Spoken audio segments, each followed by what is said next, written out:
Alright. A little bit of self-promo. Ada orang kata pantun itu okey. Jadi minta satu lagi. Okay, so satu lagi lah. MC nanti kata action pula ya. Okay. Apa gunanya parang panjang kalau tidak dengan tujuannya? Apa guna bersidang panjang kalau tidak dengan matlamatnya? So, for the next one, our plenary speech that will give us the direction for all the workshops today, to introduce our speaker, my pretty co-MC again. If there's one single thing in common amongst all of us, it's aging. Regardless age, gender, race, religion, nationality, every day we each grow one day older. According to Statista.com, in year 2020, it was estimated the Malaysian population aged over 65 years stood at 7% of total market share. Malaysia is well on her way to becoming an aging society by year 2030, by when it is projected 15% of the population will be 60 years old and above. Aging is not you. Aging is not me. Aging is we. With more than 500 listed or known NGOs, associations, organizations working towards enhanced elder care, yet appearing to have negligible to little outcomes, today's top-notch experts and specialists in the field address pressing topics. How do we strengthen the voice and roles of Malaysian civil society organizations on aging in a post-pandemic age? Let's open our hearts and lend our ears for Dato Dr. Tengku Aizan Hamid, the President of Gerontological Association of Malaysia, GEM, and Research Fellow of My Aging University Putra, Malaysia.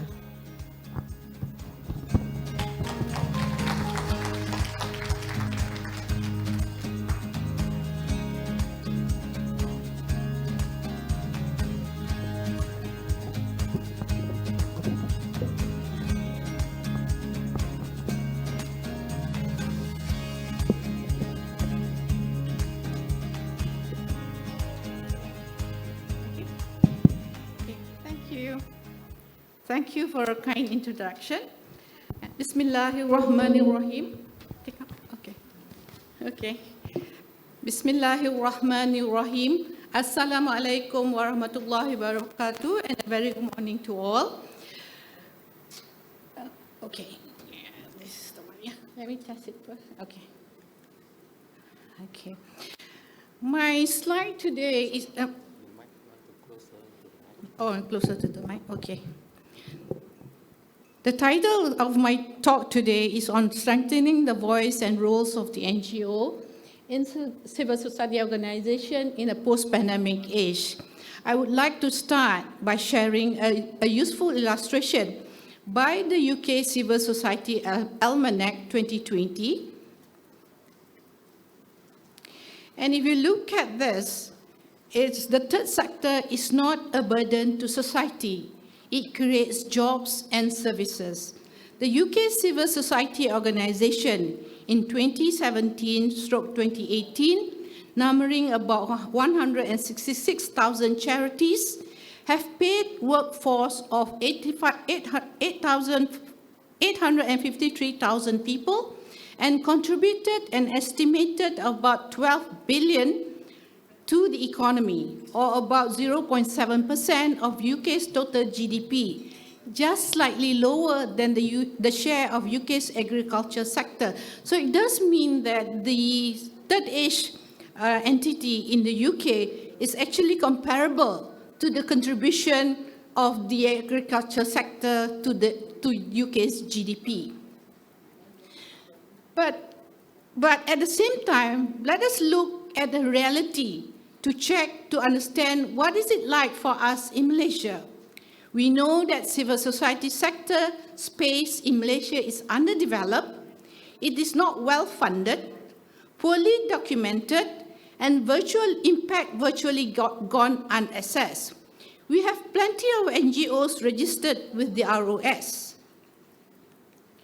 If you look at this, through the Semakan Pertubuhan online yields about 500 active associations that portrays a thriving third sector. But let us look at the facts. Yeah?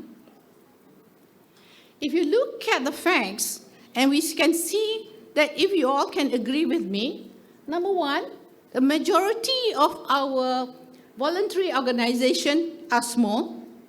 Number two, only a few of our NGOs in Malaysia are national in operation, even including PICs or umbrella bodies.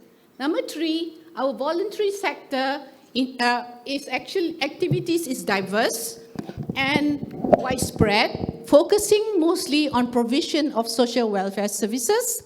The fourth one, and very few large organizations dominate the voluntary sector's economy. Number five, the distribution of funding and assets among CSOs is uneven. And number six, the voluntary sector creates jobs and contributes to the economy. We now know that there are many CSOs in aging in Malaysia, and that is not including the many countless senior citizens groups all over the many housing areas. Whatever happened to the club clinic kesihatan that numbered into the hundreds under KKM? People come and go, and sometimes, like the 140 plus and Poway today, how can we make them last? That's the issue that we as an NGO in Malaysia are facing. As mentioned earlier, there was some issues in the NGO itself, but I don't really have time to go into the details of the problems plaguing our NGOs. We all know what they are. Some problems are external, but mostly they are internal. Civil society groups will just disappear when water from the government funding taps dries up. I hope this is not right, yeah? That's my perception of the situation is right now. Perhaps we should critically look at our NGO. And our NGO occupy a narrow social welfare space and believe in a moral high ground as opposed to the buying and selling of services. There are many things that could be done, should be done, but because we fear the taint of commercialization, we will rather ask for handouts and grants and subject ourselves to audits and quality checks when in a business model, the customer is king. Sometimes we turn a blind eye to the disparity of power between the people we help and how dependent they are to our whims and fancies. Can any customer satisfaction survey among residents in charity homes be reliable? Again, there are many actions that can be taken other than more old folks' home to promote active and productive aging in Malaysia. And there is so much more than more leisure activities. We have time to go. We have the time to go line dancing and karaoke. We have the time to make a difference with the local orphanage or champion the recycling effort in our neighborhood. Again, let's take a look at one of the questions in the World Surveys for Malaysia in 2017. Religious bodies, universities, charitable or humanitarian organizations enjoy a high level of public trust and confidence, apart from banks and the armed forces. This is our capital. Don't squander it. We must not only continue to do good, but we must adapt and do so effectively, and especially under the current situation. How can day centers reopen in this raging pandemic? Okay. So if we go back to our original premise, are we truly stronger together? Even among NGOs, we have our issues and problems. Are we ready to even share a platform with businesses and government actors? Let's be honest, the government can't do everything, and the best thing we can hope for is for the government to just give us the money. But can we do it together? Can we manage to sustain a national program without government's intervention? Can we be strong enough to go to the public and say, let's keep the middleman and let us help the community directly, and you fund us directly to do so? This goes back to our operational model as an NGO. Each and every one of us, we need to look through at what we are doing, what we are for, and how we run our business of running our NGO.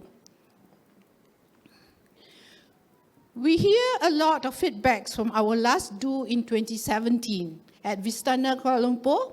Some of you were there. I'm sure there's a lot of you there too. And I'm going to share a slide by Dr. Rahima, who used it in her presentation back then. And this slide, I take verbatim, In the sense, her slide was titled, what do we need to do? In the sense that we are actually asset-based voluntary organization for sustainable, asset-based voluntary organization for long-term sustainability. That's what we intend to do. What we need to do is, because we need to have a national coalition on aging to bring together all CSOs, because together we stand. We know the characteristics of our present NGO now, very small and very location specific, and we cannot grow beyond that, And we would need to encourage charities and funders for all types, not just those working with older people, to consider how the aging population will affect their organizations. There must be strategic thinking covering volunteering, funding, governance, services and partnership, and look ahead at the next 10 to 20 years to think through how the sector can prepare and adapt. That's why through this series of organization that we did, this is our third meeting actually in terms of strengthening the NGOs. We had several meetings earlier on funding, on organization and things like that. This is the culmination. This event today is the culmination of the training that we did together to prepare our NGO for the next level of activities.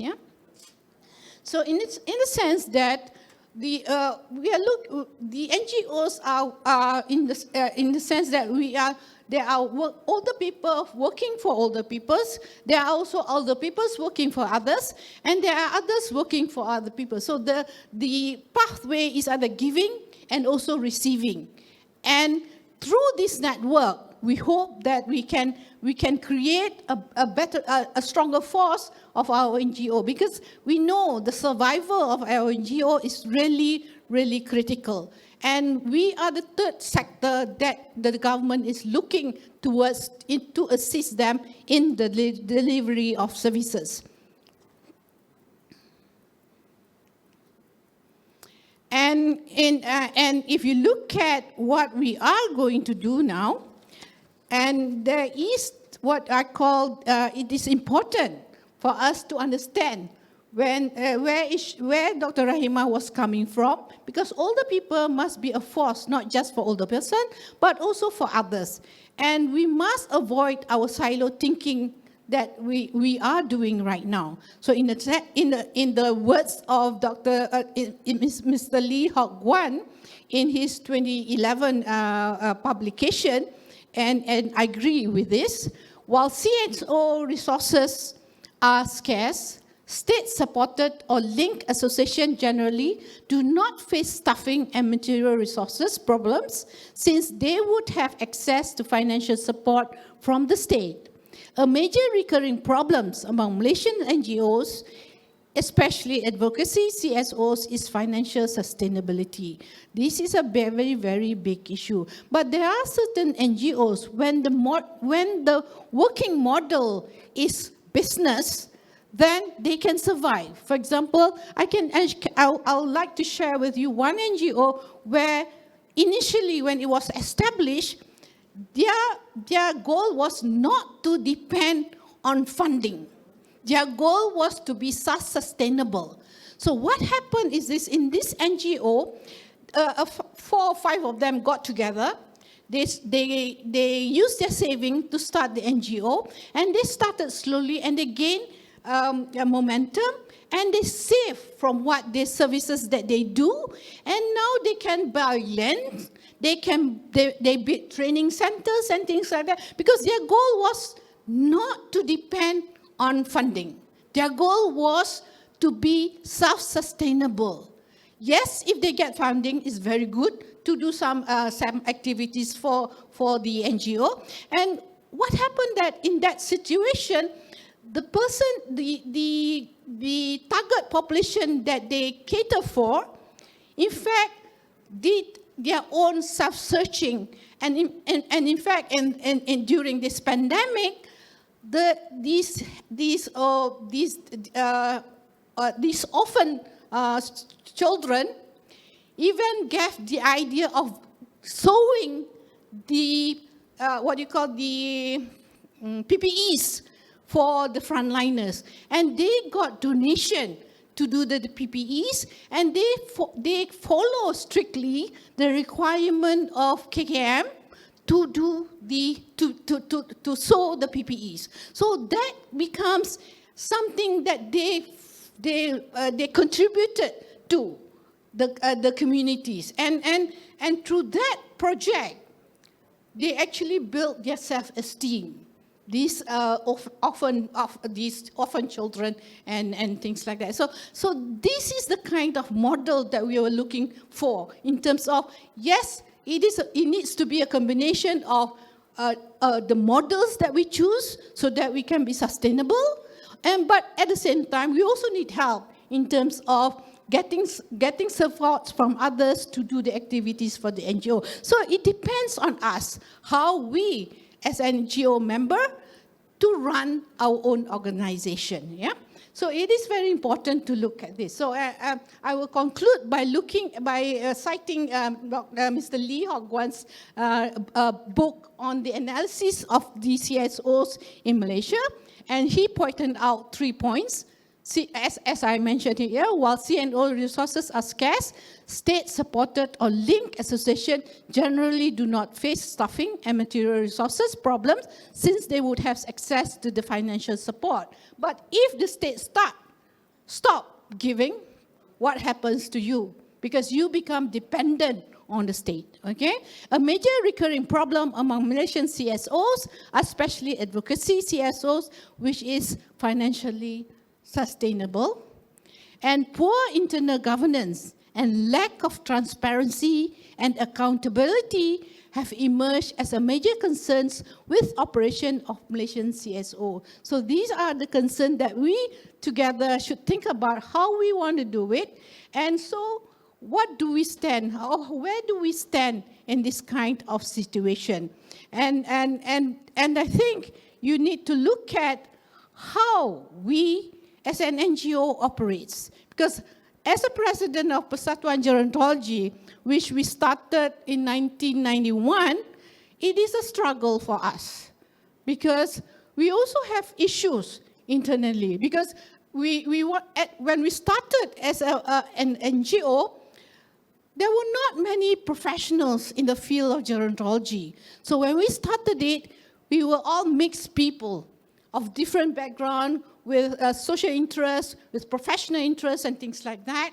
And there was a break in terms of the organization because there was in and out of people and things like that. So we are now reviving back the association so that we go on track again to what our main goal is. Because we were the one who wanted to be the advocates for older person, as a professional body, and yet we are not really a professional body because we have a mixed member and things like that, because now we're looking and studying back our constitution, because this is where we are, because we need to evolve and meeting the needs of our organization, our members, we also need to serve the society. So this is the thing that we need to think about, how we, as a team, different bodies, different NGOs, the private sectors and also the government bodies need to look through of how we can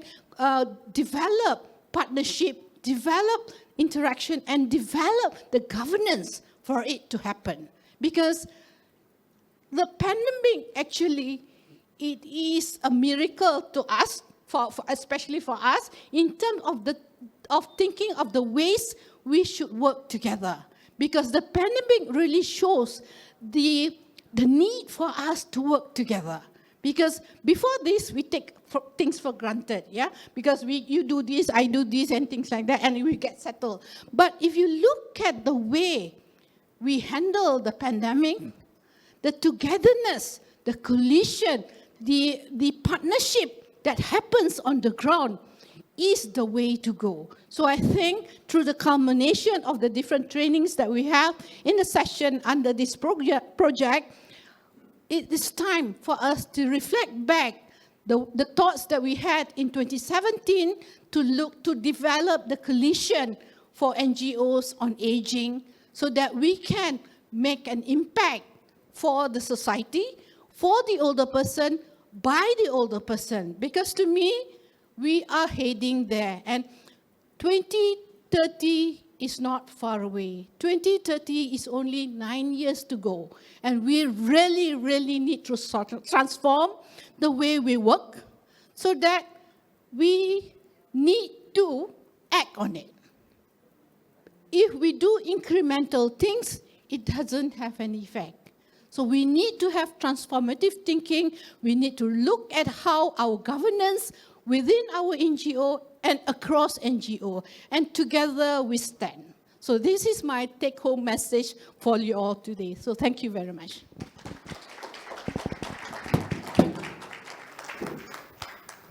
Thank you, Prof. Stage crew, can I have your assistance to put up 4 chairs on the